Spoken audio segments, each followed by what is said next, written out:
The winning blueprint presents.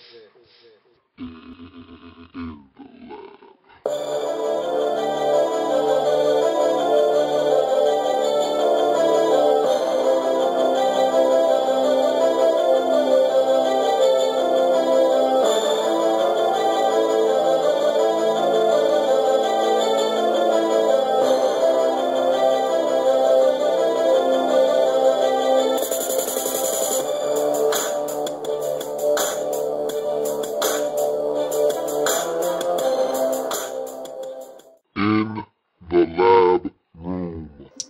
Welcome. You are in the lab room. I'm your host, Luke. Thank you for joining me. And what a way to cap off domination week 8 in the National Football League. Total domination on Monday Night Football. Can't say I didn't see it coming. I thought it would be a lot closer. I thought the Cardinals would rise to the occasion and at least make it a competitive football game. They weren't able to do that. The 49ers dominated from start to finish. And look, the Cardinals are a team without an offensive line. That's one of the most unheralded positions in the National Football League, but yet you can't be successful without one. And, everybody wants to talk about quarterbacks and, running backs and, pass rushers. If you don't have an offensive line, your offense isn't functional. If you watched the game last night and saw the Cardinals, they weren't a functional offense. And it's been that way for the last 4 games. They started the season 4-0. And for the last 4 games, 4 consecutive losses, their offensive line has not been fully functional. And you can't win like that in the National Football League. Those pass rushers that I was just talking about, they get after your quarterback when your offensive line is garbage. And that's what the Arizona Cardinals have. And it's really unfortunate that their offensive line can't protect. And they don't have good quarterbacks either.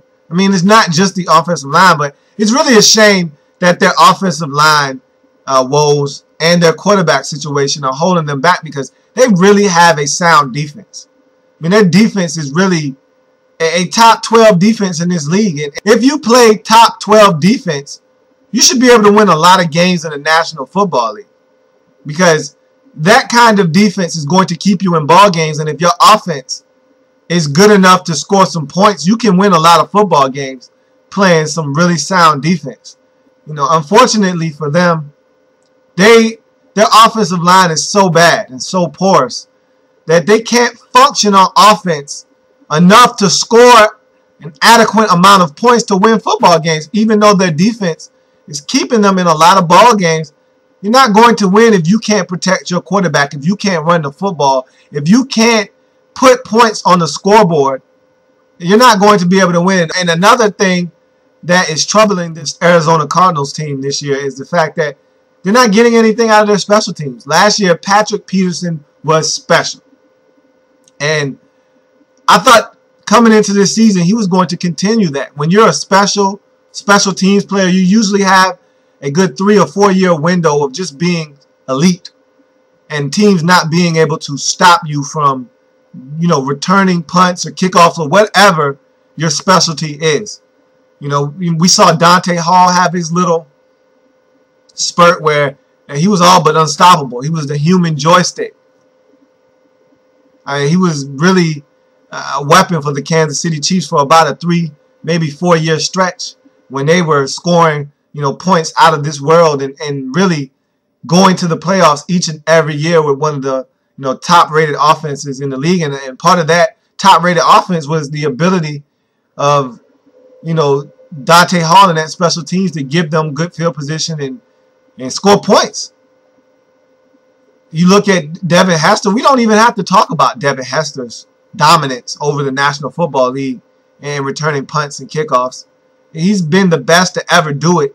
And I thought that was going to be Patrick Peterson for the next 3 or 4 years, but he hasn't done anything this year. And that's not to say that he still won't do something. There's a lot of time left. There's still 8 games left in this NFL season. And so he might break out for 4 kick returns in the next 8 weeks, and that'll match what he did last year. And we'll be talking about how dynamic he is. But right now, when the Cardinals really needed him to do something, because they're going downhill now. They're 4-4, losers of 4 straight. And it's apparent that this offensive line is going to be an Achilles heel all year long. This quarterback situation is not going to fix itself. That's something they're going to have to address in the offseason. And so the Cardinals are going in the wrong direction. And there's not much that Ken Whisenhunt can do about it. And frankly, this offensive line is going to be in shambles for the rest of the year because two of their main parts, both of their tackles, are done for the season. They're not coming back. And they were missing guard Adam Snyder as well last night. And so they're going to continue to be dominated. Anytime they see a consistent pass rush coming their way, they're not going to be able to function as an offensive line. And they already can't run the football. There's no running game from which to speak of in Arizona. And so if you can't run and you can't protect your quarterback, what can you do on offense? That's the question you got to ask if you're an Arizona Cardinals fan. If you're on that Arizona Cardinals staff or if you're a player. We can't pass. We can't run. What can we do on offense? You know, they tried to run the screen game last night to take pressure off of that offensive line. It didn't work. The 49ers weren't going for it. And teams know if you can't protect that you're going to try to run the screen game on them. And so they're very wary of that. And so I don't really know what to tell the Cardinals. They got one of the most dominant receivers on their team. They can't even get them the football because they can't protect long enough to actually find him or actually have him run a route worth picking up, you know, chunks of yardage. And they can't run the football, so you can't even play action fake to give him time to run a route. It's a bad situation in Arizona right now. And it's tough after starting 4-0 to really be staring a morbid season in the face because they could easily wind up. And this is as crazy as this sounds. After starting 4-0, they could easily wind up 5-11 in Arizona. I could see I can see them dropping 11-12. I really can. And that's crazy because that's a lot of games to lose. Coaches get fired over losing that many games in a row. I mean, look at Raheem Morris a year ago with Tampa Bay. Coaches get fired for losing that many games in a row. It's tough to lose that many games, especially when you start off the season 4-0. And this Cardinals, I don't see them really beating anyone in their division other than in St. Louis. They have St. Louis at home. St. Louis already beat them up at home once already. I mean, they came into St. Louis undefeated, and St. Louis absolutely put the clamps on them. So you get one game against St. Louis at home if you're the Cardinals. I don't see them beating Seattle at Seattle. They already got Seattle one time at home, and so the 49ers came and smacked them around at their house last night. And they got to go to San Francisco. So I don't see them winning maybe but one game in that division of their divisional games that they have remaining. I only see them having a chance to win one.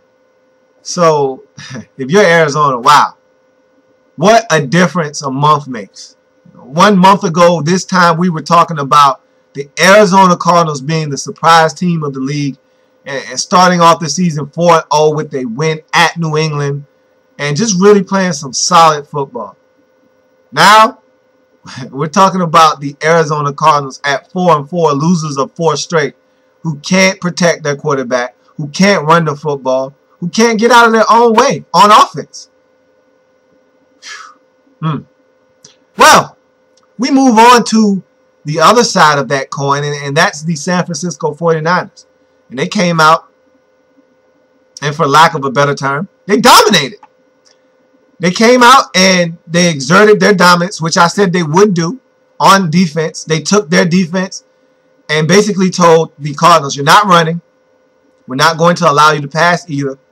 You can try screens if you like, but those aren't going to work either.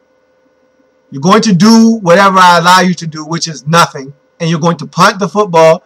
And on offense, the 49ers did what the 49ers do. Very conservative approach. You know, a lot of short passes. Not of Frank Gore. But on this night, that was more than enough because Michael Crabtree caught 2, 3, and 4-yard passes. Bad tackling by the Cardinals, mainly Patrick Peterson. And Michael Crabtree single-handedly took this Arizona Cardinals team apart. On the number of third downs last night, he caught a 3-yard pass on 3rd and 6 and was able to make someone miss, mainly Patrick Peterson, and either score a touchdown or get the first down and extend the drive, which led to more points. I mean, this was something that Michael Crabtree lived on last night. Catching an out, catching a hitch, catching a slant, catching a Z out. Whatever it was, he caught it, made Patrick Peterson miss, and kept running. 2 of those times he found the end zone, and the other times he got first downs. And that was the extent of this 49ers offense. Randy Moss got in the action. He caught a little Z out, made a man miss, and ran up the sideline and scored a 47-yard touchdown. That was the 49ers offense for the most part last night. Catch a short pass, make someone miss, run into the end zone. It worked to perfection. 3 touchdowns, all of them on passes short of the first down, short of the end zone, make someone miss, run into the end zone. Those accounted for 3 touchdowns. They kicked a couple of field goals, and they won this football game going away. The defense dominated. They stifled the Cardinals' offense. Special teams didn't allow Patrick Peterson to get off. Ted Ginn had a couple of nice returns in the punt game, and they did what they had to do on the road to extend their lead in that division to a full 2 games over Seattle and over these very Cardinals. The 49ers took it to the Arizona Cardinals in Arizona last night, 24-3, taking their record to 6-2 on the season, dropping the Arizona Cardinals to 4-4 after starting the season 4-0. They're now 4-4 on the season. And just like I said about the Rams, this thing can get out of control. And I think they're a better team than the St. Louis Rams, but the Rams have one thing. Hell, the Rams have 2 things that the Cardinals don't. And that's why the Rams might be in a better position than the Cardinals right now, is because they have a quarterback and they have a running back in Steven Jackson. And I even like the running back Richardson that's behind Steven Jackson. They actually have a running game. Now, their offensive line isn't anything to write home about, but they're not as bad as the Arizona Cardinals offensive line. And so I feel like of these 2 teams, both of them are on losing streaks right now. The Cardinals on a 4-game slide and the Rams on a 3-game losing streak. Of these 2 teams, I think that the Rams will be the first to win just because they have the tools necessary to get a win. They can run the football. Sam Bradford, when given time, can pick you apart. Danny Amendola should be coming back any week now. They play solid defense. They get after quarterbacks. They can win a football game. If they get the right team at home, I can see the Rams notching a victory. The Cardinals, on the other hand, it's going to be tough for them to win because although they play pretty good defense, when your offensive line is as bad as theirs is, you're going to turn the football over. You're not going to convert on 3rd downs. You're not going to sustain drives, and you're not going to allow your defense to be aggressive. And your defense is going to get tired because they're going to be on the field a lot more because you're not sustaining drives. You're going 3 and out. You're turning the football over. You're putting that defense back on the field. And so Arizona Cardinals are in some trouble. And they got drubbed at home 24-3 by the San Francisco 49ers. And before it's all said and done, they won't be in that divisional race. Again, I think that's a 2-team race in the NFC West between the San Francisco 49ers and the Seattle Seahawks. And the Seahawks, they're on a 2-game skid. But again, it's tough to win on the road in this league. And so they've had 2 straight on the road and they've dropped 2 straight. Now they're going back home for some home cooking. Let's see how they're able to respond after dropping a hard-fought game to the Detroit Lions on the road a week ago. And they need to respond because now the 49ers are starting to build that momentum again. And now they're 6-2. And they're 2 games ahead of everyone else in that division. And you don't want this thing to get too far from your reach if you're the Seattle Seahawks, because you have the 49ers one more time at home. And if you're the Seattle Seahawks, you have to feel like you have a good shot at being able to take them out at home. And so you want that game to count for something in the division. You want to be able to say that, hey, we're in arm's reach of them and we still have a chance to play them at home. If we can beat them at home, we have a chance to tie them up in this division or climb, a game closer to them in the division. And so you don't want this thing to be 4 games out, when you play them and you beat them, but you're still down 3 games in the division. It makes no difference at that point. So 49ers get it done on the road against the Cardinals, 24-3. And the Cardinals have to find a way to help this offensive line. And we saw clips of it on Monday Night Football with the chips and, you know, the different types of ways they tried to bump guys on protections, you know, keeping the tight end into chip or having the back help out. They're going to have to find creative ways to help their offensive line. You know, I can't see them running a lot of routes with 4 and 5 receivers out. They got to be able to have a tight end. Jeff King needs to be in. And hell, if you're the Arizona Cardinals, you might need to consider going to a 6-man line. You know, scrap the tight end and just put another tackle out there. And just go to a 6-man line and just protect that way. I mean, it's getting out of control now. At this point, your tackle should be double teaming on the edges. It shouldn't be a one-on-one matchup because your tackles have already shown you can't protect one-on-one. So if I'm the Cardinals, I take a tight end off the field. I insert another tackle. The guard and the tackle on one side will be double teaming the defensive end, and the tackles on one side, whatever the extra tackle is, wherever he is, whether he's on the weak side or the strong side, they're double teaming on that side, and then the one-on-one matchups will be on the interior with the guards, and the center can just help out if he doesn't have a man over top of him. So if I'm the Cardinals, that's what I go to. It's getting out of control now, and at this point, you can't get the ball to Larry Fitzgerald.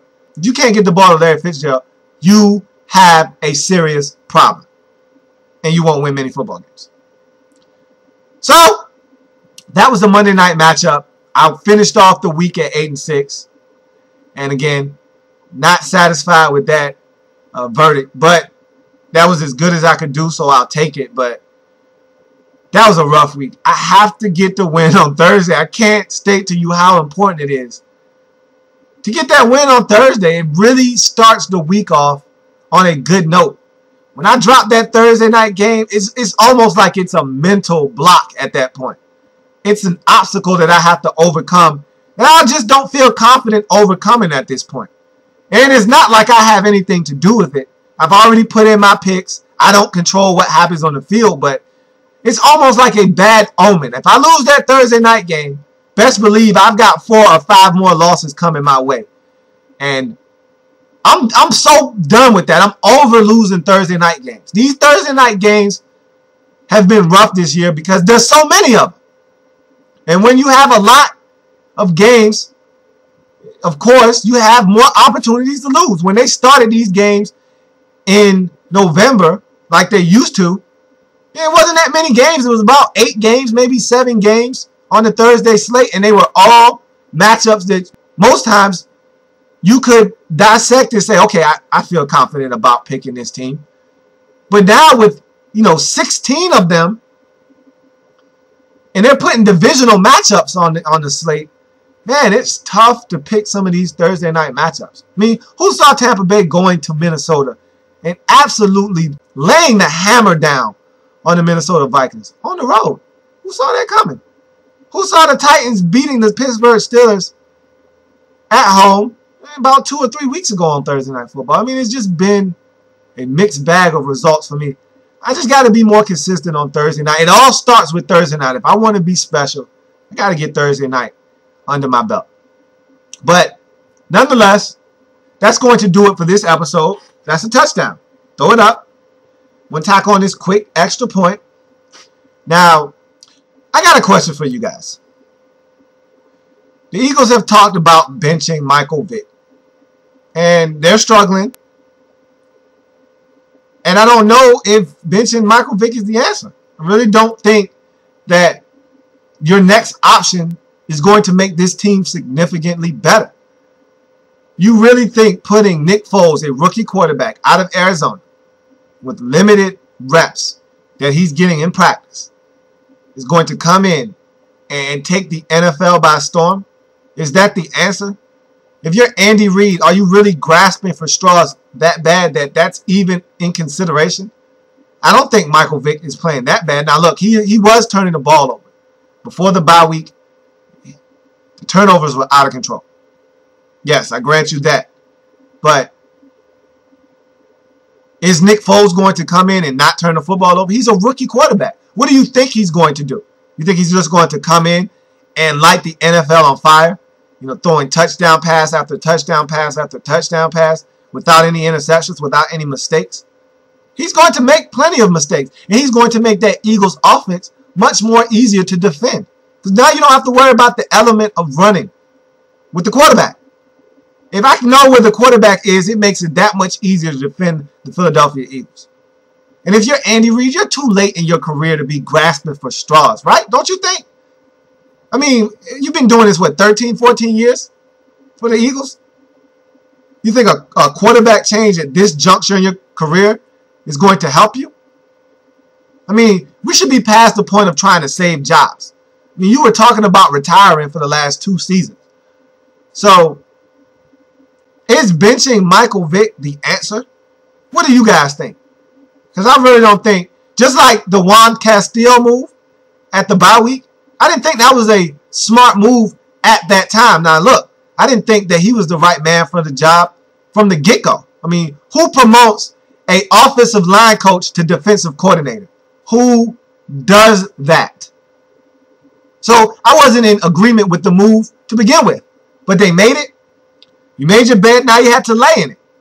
Okay, so you admit you made a mistake. But you should have done that last season.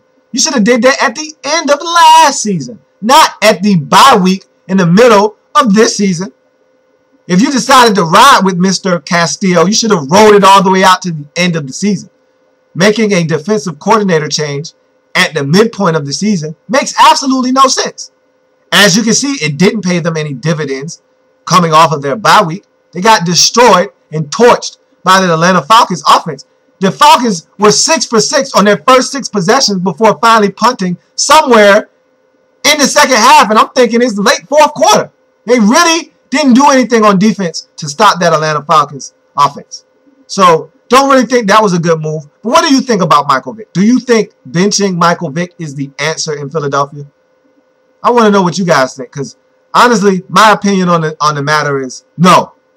Benching Michael Vick does not make you a better football team as of tomorrow. You bench Michael Vick today, tomorrow the Philadelphia Eagles are not a better football team. And that's the only reason you sit a quarterback down, is because you think that his benching will give your team a spark, will make your team a better football team on the field for that next game and for the rest of the season moving forward. And I don't think that will happen if you sit Michael Vick down. I would take Michael Vick and the penchant to turn the football over, because the upside is still great there, over Nick Foles and the unknown. Because he's an unknown commodity. He's a rookie quarterback. And the one thing you have to know is going to happen is he's going to turn the football over. It's going to happen. He's a rookie quarterback. That's what rookies do. They make mistakes. So what are you really trading for? If you sit Michael Vick down, what are you really trading for? I don't know what the trade-off is. I don't see what the upside is there. If I was a young coach, if this wasn't Andy Reid, if this was some young upstart head coach that was looking to keep his job, yeah, I can see you making a switch then, because it makes more sense. You're in it for the long haul, or at least you're trying to be, and you're trying to find a quarterback that you can tie to your success or tie to your future. And if this quarterback comes in and plays well or shows well, and maybe your season doesn't go as well as you thought, but he's showing promise, maybe you keep your job, because that's the guy you're going to go with moving forward. But if you're Andy Reid, are you going to be around for the next 5 years? Are you going to be around for the next 4 years, 3 years? You don't know. So you want to win now. If you're Andy Reid, your window is closing. You're trying to win now. You're not a 41-year-old head coach that's looking to try to secure his job and stay around for the next 6 years, and you're looking to grow with a rookie quarterback. That's not what you're trying to do. If you're Andy Reid, you built a team over free agency the last 2 seasons to win right now. And the best quarterback on your roster, as constructed, to give you the opportunity to do that is Michael Vick. So I want to know what you guys think. What would you do? Would you bench Michael Vick? Or do you keep him in the starting lineup? Does it make sense to bench him? Or do you keep him in the lineup? want to hear what you guys think on that subject matter. And that's going to do it for this episode of In the Lab Room. I thank you for joining me again. Drop something in the inbox. I want to hear from you guys. In the Lab Room at gmail.com is the inbox. I'm on Facebook. In the Lab Room is the Facebook page. You know, find me, like me. Every single video I've ever done is on that Facebook page, as well as on Twitter. At In the Lab Room is the Twitter handle. So if you want to follow me on Twitter, you'll have every video that I upload at your fingertips immediately as it's uploaded. So, you know, those are ways you can definitely get in contact with me. Also, subscribe to the page on YouTube as well, under the name Louis T.